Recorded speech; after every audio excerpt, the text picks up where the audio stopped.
makes Malaysia his home base, and he literally eats nasi kandar every day. I think his name is Ben Fisherman. Have you heard of Ben Fisherman? Let me link it in this video if I remember when I upload.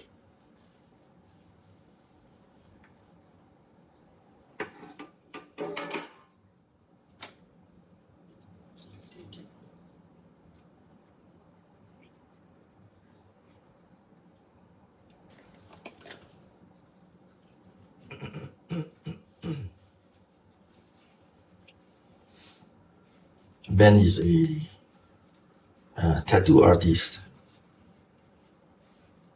who used to live in New York and LA, and he decided to travel.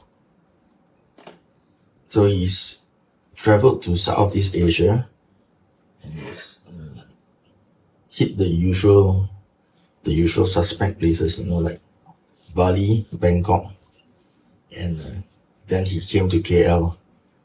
I don't remember what it was that led him to KL, but he seemed to just resonate with KL a lot. So he spent quite a lot of time here. I'm not sure where he is right now, but he'll probably be like somewhere in either KL or Bangkok. He spends most of his time between these two cities.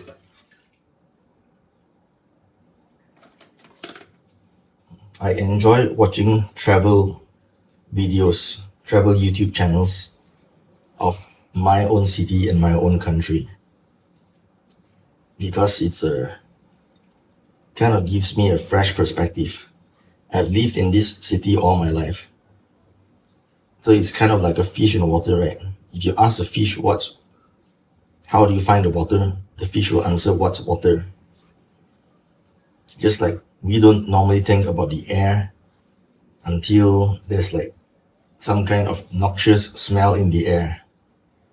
Otherwise, we just be living and breathing normally, oblivious to the air, which ironically is our very life source. You can live without food and without water for long while, but you can't live without air for even a few minutes, and yet we take it so for granted.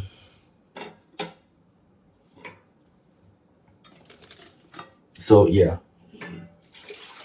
I enjoy watching travel videos of people who come to visit my city and who live in my city from outside, because it gives me an outside perspective of this place that I've lived in all my life, and which is like water to a fish to me.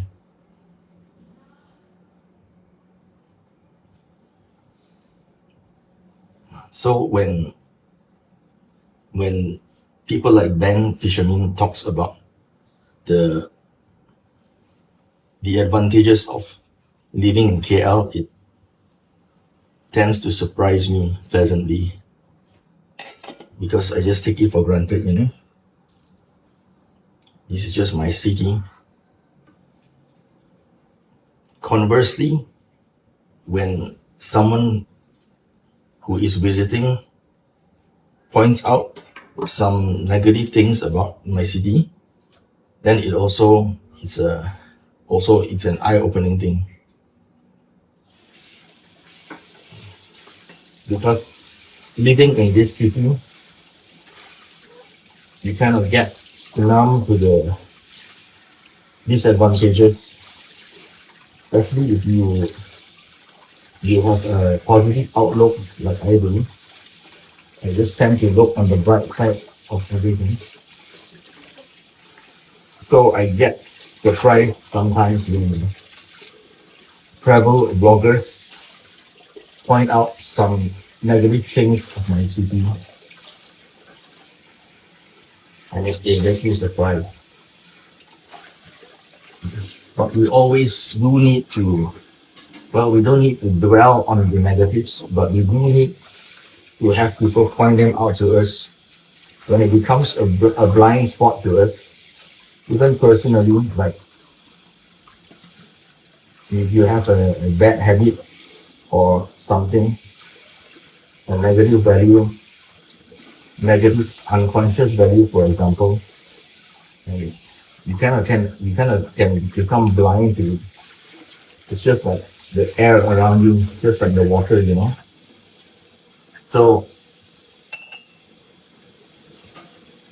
it's good to occasionally have people point out our blind spots. We don't want to obsess about the negative things, but we do need to notice them so that we can rectify them if it's within our responsibility and power to rectify it.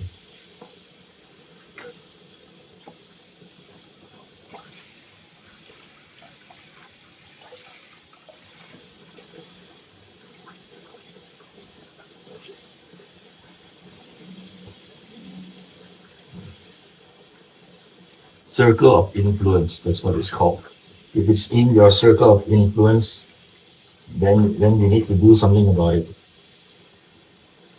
So especially if it's your responsibility, like let's say if your dog is digging up your neighbor's yard, then you really need to do something about that.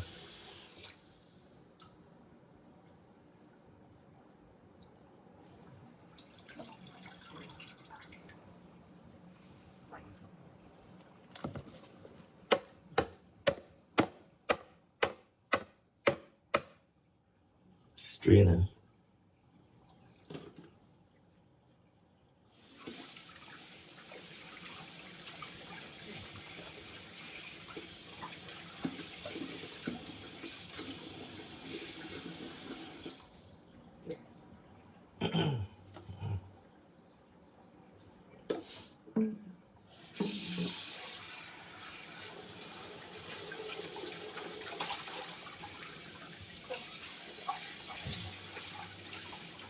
The strainer getting clogged with food residue reminds me of when I visit the dentist and you talk about food packing. Like one time I had impacted wisdom tooth, and the dentist said there was food packing. Kind of like disgusting, but also